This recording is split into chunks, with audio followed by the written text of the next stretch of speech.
On va rester dans l'univers de la gouvernance de la chirurgie pédiatrique, puisque notre orateur suivant, Jérôme Pacalorda, est le président actuel du Conseil national de la chirurgie de l'enfant.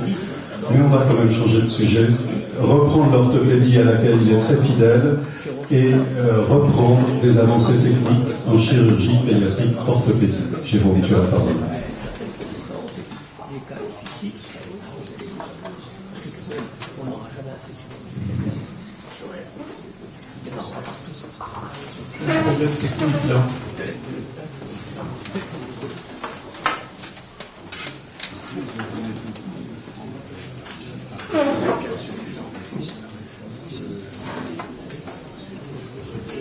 J'arrive pas à voir le diaporama en totalité, je sais pas pourquoi.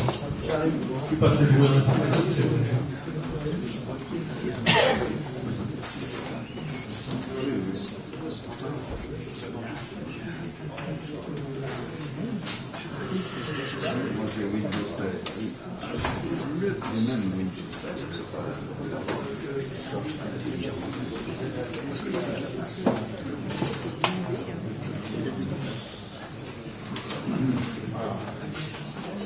Bien, je voudrais d'abord vous remercier d'avoir invité dans ce cadre prestigieux pour vous parler du kyste osseux anévrismal. Alors, le kyste osseux anévrismal, c'est une tumeur osseuse bénigne, mais c'est quand même un véritable challenge thérapeutique, comme vous pouvez le voir sur ces atteintes, puisqu'il va y avoir de gros problèmes de traitement, voire de reconstruction, parfois articulaire. Alors, la caractéristique du kyste osseux anévrismal, c'est que c'est une tumeur bénigne, qui peut être soit primitive, c'est-à-dire elle est totalement isolée, et c'est celle-là dont on va parler aujourd'hui, soit elle est parfois associée à d'autres lésions osseuses qui peuvent être bénignes ou malignes. Et c'est là où il va y avoir un problème, c'est que le kyste osseux anévrismal peut très bien être associé à une tumeur maligne qu'il va masquer. D'où, à notre avis, il est absolument indispensable de toujours faire une biopsie avant d'aller traiter le kyste osseux anévrismal pour être certain qu'il n'y a pas une tumeur maligne associée. Alors, biopsie à l'aiguille ou chirurgicale, si vous avez une lésion qui est parfaitement homogène sur l'IRM, on peut faire une biopsie à l'aiguille. Si on a un diagnostic, c'est beaucoup plus simple. Lorsqu'on a des lésions qui ne sont pas homogènes, comme vous avez ici, qui sont des kystes osseux associés, il est beaucoup plus prudent de faire probablement une biopsie chirurgicale pour ne pas méconnaître une lésion associée. Alors, en 2006, on avait fait un travail sur une revue des différents traitements sur le kyste osseux anévrismal, parce qu'il y a beaucoup de possibilités thérapeutiques, et depuis 2006, il y a eu de très nombreuses publications. Alors, quand on regarde ces publications, évidemment, chaque fois que vous en lisez une, la conclusion, c'est arrêtez ce que vous faites jusqu'à présent et prenez ma technique. Il y a un enthousiasme qui est indiscutable. Alors, j'ai essayé de faire une analyse critique des publications, voir un petit peu qu'est-ce qu'on peut retenir, et par là même, aujourd'hui, en 2014, que doit-on proposer? Alors, sans rentrer dans les classifications radiologiques, mais comme je vais beaucoup vous en parler par la suite, je voulais juste préciser qu'il y a une classification sur les kystes osseux anévrismaux. Vous voyez, inactif, actif, vous avez un kyste qui est soufflant, voire agressif, où on ne voit plus du tout l'os, on dirait une tumeur osseuse maligne. Alors, ça a un intérêt parce que les récidives, ça a été montré par Capana, elles arrivent sur les kystes actifs et agressifs. Or, donc finalement, pour juger qu'une méthode est efficace, il faudrait qu'il n'y ait pas de récidive sur les kystes osseux anévrismaux actifs et agressifs, puisque finalement, sur les inactifs, quoi qu'on fasse plutôt, ça va marcher. Voilà. Le seul problème, vous allez voir, c'est que dans beaucoup de publications, c'est pas précisé la répartition. L'autre point important, c'est le recul, puisqu'on sait que l'immense majorité des kystes osseux anévrismaux vont revenir avec 2 ans de recul, et que si on a dépassé les 2 ans, on a très peu de risques de récidive. Alors, il y a actuellement 4 groupes de traitement. Le premier groupe de traitement, c'est l'embolisation artérielle, qui est isolée, c'est-à-dire qu'on va essayer de boucher l'artère qui irrite le kyste. Soit on le fait comme un traitement unique, soit on le fait avant la chirurgie pour diminuer un saignement péropératoire. Alors vous voyez, c'est pas nouveau, puisque vous avez des publications là, de 82, de 97, et sur ce cas lyonnais, vous voyez que l'embolisation unique a permis d'un résultat absolument parfait avec une restitution ad integrum. Alors ça a été remis au goût du jour et par une équipe extrêmement prestigieuse, puisque c'est l'équipe de Rizzoli à Bologne en 2010, sur les embolisations, et c'est vrai que par exemple pour cette extrémité supérieure du fémur, ou si on y va chirurgicalement, on a quand même de gros risques de faire une lésion du cartilage de croissance. L'embolisation est une technique assez séduisante, mais vous voyez que le taux de récidive reste quand même de l'ordre de 40%. Alors aujourd'hui, la place de l'embolisation, c'est les localisations qui sont chirurgicalement difficiles, et surtout s'il y a une artère nourricière unique, ce qui n'est pas très fréquemment le cas dans les kystes osseux anévrismaux, et on peut aussi l'utiliser, comme je vous l'ai dit, avant la chirurgie pour diminuer un saignement péropératoire. Le deuxième groupe de traitement, c'est l'injection de substances à l'intérieur du kyste. On va essayer de scléroser le kyste pour le faire guérir. Cela a été initié, vous voyez, en 2003 par Jean Dubousset et l'équipe des radiologues sur l'injection intrakystique d'Ethibloc. Ça marche bien. On faisait là, on met du liquide dans le kyste radio-opaque, ça permet de voir exactement si on a repris toute la qualité. Quand vous avez, comme c'est le cas ici, un drainage, pour éviter que ça parte dans la circulation générale, on va mettre un garrot pneumatique. Et c'est une technique qui marchait bien, qui a été très développée, en particulier en France, et qui était intéressante pour des localisations, là, pareil, chez des enfants très jeunes, vous voyez, vous êtes près d'un cartilage de croissance. Soit vous allez cureter et vous évitez, enfin vous allez essayer de diminuer le risque de récidive, mais comme vous êtes au contact d'un cartilage de croissance, vous risquez de faire un arrêt de croissance, ce qui serait dramatique chez un enfant jeune. Soit vous n'allez pas trop gratter au contact du cartilage de croissance et vous avez un risque de récidive qui est important. Donc c'est vrai que les techniques où on va scléroser le kyste sont extrêmement séduisantes. L'Ethibloc n'est malheureusement plus commercialisé, et une autre équipe, c'est des cas enfants malades, qui a développé l'utilisation d'alcool pur. Vous voyez, alors bon, c'est intéressant parce qu'il y a assez peu de complications, une seule complication et en plus transitoire. Il y a les guérisons qui ne sont pas quand même totales, et c'est vrai que là aussi on a un recul un peu insuffisant dans ce papier pour juger sur du long terme quel sera le taux de récidive exact. On utilise à Montpellier cette technique, pour l'instant avec des résultats satisfaisants, mais là aussi on n'a pas 2 ans de recul, donc je crois qu'il faut rester très prudent avant de dire que ça marche de manière formelle. Un autre produit qu'on peut injecter qui est très intéressant, c'est le polydocanol, et là c'est une série de New Delhi, 72 cas, vous voyez, avec 2 ans de recul et seulement 2 récidives. Donc ça reste quelque chose d'intéressant, d'autant plus que les complications sont absolument mineures, des petites indurations au point d'injection ou des hypopigmentations cutanées. Il y a eu un autre travail, c'est toujours la même équipe de New Delhi en 2010, où ils ont fait la comparaison entre ce produit et un curetage classique chirurgical, et vous voyez que finalement, dans le groupe où il y avait le curetage, il y a quand même des complications classiques, comme un pont d'épiphyllodès, c'est-à-dire un arrêt de croissance, alors que dans le polydocanol, on a peu de complications, et surtout, on a eu, avec 2 ans de recul, enfin même 3 ans de recul minimum dans le cas particulier, 93% de guérison, donc ça reste un produit a priori très intéressant. Et là, vous avez un exemple d'injection du kyste, une extrémité supérieure du fémur. La doxycycline, vous voyez en 2013, publication sur la doxycycline, avec un recul minimum de 2 ans, donc ça c'est intéressant, 21 cas, un taux de récidive qui est quand même très bas, 5%. Le seul problème, c'est que quand on regarde bien l'article et le tableau, on se rend compte qu'un quart des patients ont nécessité 10 injections au flux. Or, quand on sait que chez un enfant, une injection, c'est souvent une anesthésie générale, c'est quand même très lourd. On a un cas de fibula où il a fallu 14 injections pour traiter un kyste osseux anévrismal de la fibula. Alors, bien entendu, on n'est jamais à l'abri d'avoir des récidives quand vous faites un curetage, mais vous n'avez jamais besoin de faire 14 interventions sur une fibula pour traiter un kyste osseux anévrismal. Donc ça, c'est probablement la limite de ce traitement, mais comme toujours dans ces techniques de sclérothérapie, c'est très intéressant quand vous êtes au contact d'un cartilage de croissance, puisque vous voyez, vous arrivez à régler le problème sans avoir gêné la croissance résiduelle de l'os. Dauquier, c'est une équipe belge, là en 2005, ils ont remarqué que l'évolution naturelle d'un kyste, c'est de faire une ostéolyse, et puis que le kyste, de toute façon, souvent, s'il est très important, on peut avoir des dégâts, mais il va se reconstruire, il va se réossifier. Donc leur principe, c'est de dire, il faut court-circuiter la phase de lyse, et il faut essayer d'induire la guérison naturelle, spontanée du kyste.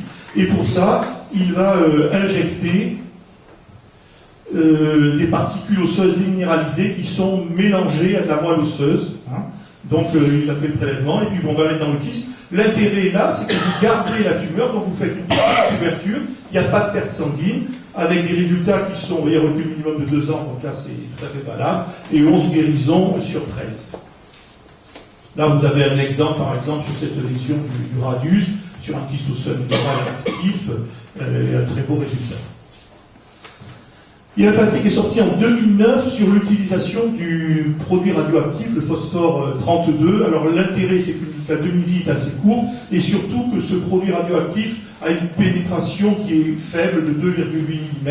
Donc vous le mettez dans le kyste, et ça va en plus vous détruire les parois du kyste, là où il pourrait rester des cellules qui vont favoriser une récidive.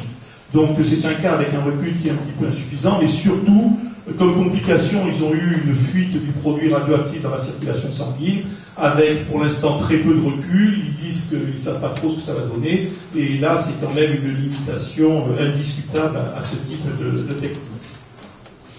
La chirurgie classique, bon là il y a plusieurs techniques, depuis la biopsie un petit peu large jusqu'au curetage. La socialisation, c'est rien d'autre qu'une biopsie très large dans laquelle on va faire une grosse fenêtre osseuse pour pouvoir bien gratter toutes les parois du kyste, voire la résection.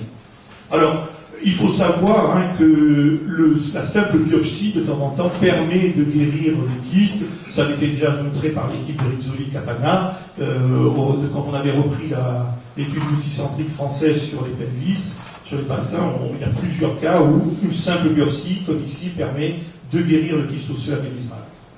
Quand on regarde la littérature, vous voyez les taux de récidive avec curetage varient de manière très importante, puisqu'on va de 8% à 71%, tout simplement parce qu'on ne parle pas de la même chose. Il y en a qui vont faire un petit gratouillage, il y en a d'autres qui vont faire une véritable fenêtre et bien gratter les parois du kyste. Le chiffre de 31%, on avait repris à l'époque toutes les séries de plus dans la littérature de 20 cas avec plus de 2 ans de recul, ça faisait 700 cas, et on avait retrouvé un taux de 31%. Pour diminuer le taux de récidive, on peut y associer ce qu'on appelle les techniques adjuvantes, que ce soit de l'alcool, le fraisage des parois ou de la cryothérapie.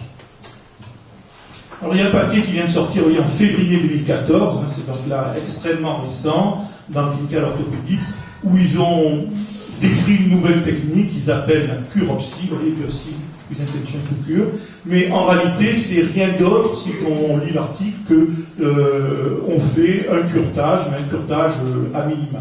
Hein. Mais bon, alors il y a une étude comparative entre cette technique et la biopsie plus curetage, plus ou moins adjuvant, donc le groupe témoin est déjà pas très homogène, et puis surtout le recul moyen est insuffisant, il y en a certains qui ont que 6 mois de recul. Pour l'instant, le taux de récidive il est de 81%, donc il y a quand même un taux de récidive, excusez-moi, de 20%, mais probablement que quand tu auras 2 ans de recul, il sera peut-être plus important. Alors il y a les techniques classiques à la résection de supériorité. Je vous rappelle que ce qu'il y a de merveilleux chez l'enfant, c'est que vous avez un gros période, vous voyez, vous enlevez la tumeur au niveau de la clavicule, on ne met pas de greffon osseux et grâce au périos, la clavicule va se reconstruire. On peut faire une résection simple sans reconstruction. Le gros intérêt, c'est pour des os non porteurs parce que là, le taux de récidive est quasiment de 0%. Et puis on peut faire éventuellement une résection reconstruction si c'est un endroit, un site anatomique où on ne peut pas se permettre de ne pas reconstruire. Alors, le dernier groupe de traitement, c'est les médications par voie intraveineuse. Et là, on peut faire cocorico, c'est une équipe française, c'est Nice et Bordeaux, qui ont travaillé sur les biphosphonates. Alors, le problème de cette étude, bon, il n'y a aucune complication du traitement, un résultat qui pour l'instant est satisfaisant. Il n'y a aucun recul à 2 ans. Et vous voyez, il y a même 2 kystes osseux qui ont des reculs à 6 et 8 mois. Et malgré cela, quand même, dans le titre, pourtant c'est pas une revue célèbre, c'est le long terme prospective study. Donc là, probablement que le long terme, en tout cas en ce qui concerne le kyste osseux anévrismal, c'est discutable. L'autre traitement qui vient d'être décrit, vous voyez, 2013-2014, donc là aussi c'est extrêmement récent, c'est les anticorps monoclonaux qui sont utilisés comme traitement anti-ostéoclastique pour d'autres pathologies. C'est 2 case reports, mais là aussi avec des reculs extrêmement faibles, 2, 4 et 5 mois. Alors, que faut-il retenir finalement en 2014 ? Bon, la biopsie, pour nous, en tout cas, on le défend. Toutes les équipes ne sont pas d'accord là-dessus, mais pour nous, elle est indispensable. On avait défendu en 2012, avec Ismaël Kanem du Liban, le fait qu'il fallait d'abord faire une biopsie et observer si on le pouvait, si la lésion n'était pas trop agressive. Si elle évolue bien, ben on continue à surveiller, parce que certains vont rentrer dans l'ordre. Si ça évolue mal, il sera toujours temps de traiter. Les lésions inactives, bon, on fait soit une simple surveillance, soit un curetage. Quand vous avez, on l'a vu, une artère nourricière avec une localisation difficile, c'est le royaume de l'embolisation. Les lésions qui sont excentriques ou sur un os non porteur, bon, la résection, c'est celle qui donne 0% de récidive, donc c'est intéressant. Pour les lésions faciles d'accès, curetage, résection extracystique, ça dépend un petit peu des équipes. Et par contre, quand on est au contact d'un cartilage de croissance, c'est sûr que si on peut éviter d'y aller chirurgicalement, c'est mieux. Et là, c'est le royaume des injections intrakystiques. Alors l'avenir, ben, vous avez bien vu, on est passé du tout chirurgical, le bistouri. Actuellement, il faut bien le dire, la majorité des kystes osseux-anévrismaux vont être traités en radiologie interventionnelle. Et si les traitements médicaux marchent, on va passer du tout bistouri probablement au comprimé. Mais bon, c'est l'évolution pour un certain nombre de lésions tumorales. Voilà, je voudrais remercier pour finir toute l'équipe de la SOFOP qui m'a prêté des dossiers, qui m'a permis de faire cette présentation. Et je vous remercie de votre attention.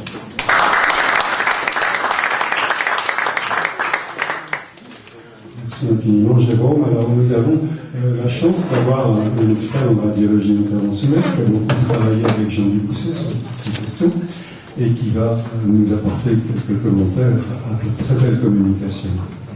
Ce sera assez facile parce que Jérôme Cotalorza a tout dit et très bien dit. Ce qui m'a intéressé dans cette tumeur, c'est son étrangeté.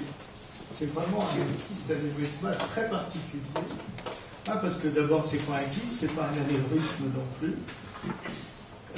Il y a 2 tiers qui sont primitifs, ce dont tu as parlé, mais il y a un tiers qui pousse sur autre chose. Et où le diagnostic n'est pas absolument évident, parce que dans une série de chaos de 26 ostéosarcomes télangiectasiques, 9 cas avaient été diagnostiqués comme kyste anévrismaux, ce qui plaide quand même en faveur de la biopsie. La biopsie peut guérir le kyste, ça aussi c'est pas banal. Voire même ces kystes peuvent disparaître tout seuls. Et Jacques Malguen, un de mes vieux amis, avait diagnostiqué ça déjà dans les années 90. Alors, c'est sûr que la chirurgie a un certain nombre de problèmes, et notamment les récidives, à peu près une récidive sur 3, malgré tout ce qu'on peut faire sur la paroi, d'où les traitements alternatifs. L'embolisation qui est en général un complément de la chirurgie, des petits blocs chers à Jean Dubousset, mais où il y a eu quand même quelques soucis, notamment un décès chez une localisation en C2 avec des fistules aseptiques, des embolies pulmonaires, le polydocanol qui est certainement actuellement une voie extrêmement intéressante, mais là aussi avec des injections multiples. Et donc ce qui m'a intéressé, c'est le côté peut-être génétique de cette tumeur, dont tu as parlé à la fin. C'est sûr que cette tumeur s'accompagne en général d'anomalies chromosomiques qui affectent les gènes qui gouvernent la chaîne de l'ostéoblastose et de l'ostéoclasie. Et le denosumab, le Prolia, qui est un anticorps monoclonal, a justement comme caractéristique d'agir sur cette chaîne. Et donc la question vient tout à fait naturellement. Ça paraît assez logique d'agir au niveau de la cause par ce type de traitement. Mais je crois que la réponse est à peu près impossible, vu que les dernières communications datent d'1 an ou 2, mais paraissent vraiment extrêmement prometteuses, aussi bien d'ailleurs sur les tumeurs assez géantes que sur les kystes anévrismaux. Donc ma question, c'est est-ce qu'il faut s'orienter vers la thérapie génique et abandonner le bistouri? Je ne sais pas si tu pourras répondre. Non, je ne vais pas pouvoir répondre, mais enfin, on sent quand même nettement qu'on a un passage très net, on est passé de la chirurgie. La majorité des équipes, c'est pareil pour les ostéostoïdes, actuellement, c'est passé en radiologie interventionnelle, et on sent qu'actuellement, si on peut avoir, puisque sur les ostéostoïdes c'est pareil, il y a des traitements par biphosphonate qui sont essayés, on passe de plus en plus, là aussi, vers un traitement médicamenteux, quand ça marche. Et c'est pour ça qu'il y a tant d'essais actuellement aussi sur le kyste osseux-anévrismal, parce que c'est sûr que si c'est efficace, ça sera quand même une solution plus élégante que la chirurgie. Même si je suis chirurgien, je suis obligé de le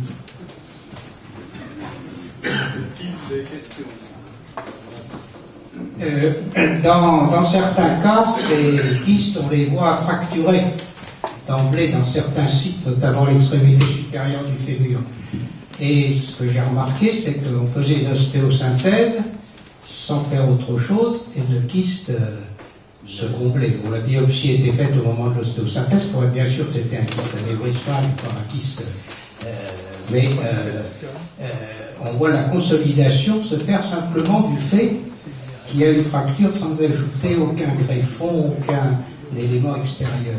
Avez-vous cette expérience? Oui, c'est un petit peu comme la biopsie, parce que finalement, quand on va faire une biopsie pour un kyste qui guérit au niveau du bassin, c'est l'équivalent, c'est pas une véritable fracture, mais enfin on a fait une ouverture et on a effectivement un certain nombre qui guérissent spontanément. Je pense par contre, là j'avais pas le temps parce que j'étais limité dans le temps, mais être extrêmement prudent quand on a une fracture pour faire quand même une biopsie, parce qu'il y a des cas où la biopsie n'a pas été faite, ça a été kyste osseux-anévrismal, et le patient est malheureusement décédé. Ça a été bien dit tout à l'heure, les sarcomes télangiectasiques, rien ne peut ressembler plus à un kyste osseux-anévrismal que certaines tumeurs malignes. Donc il faut rester très prudent. Bien sûr.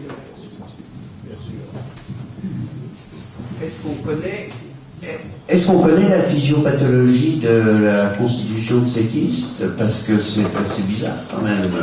Quand on voit l'importance de lésions et le fait de petit curage qui va tout guérir, c'est...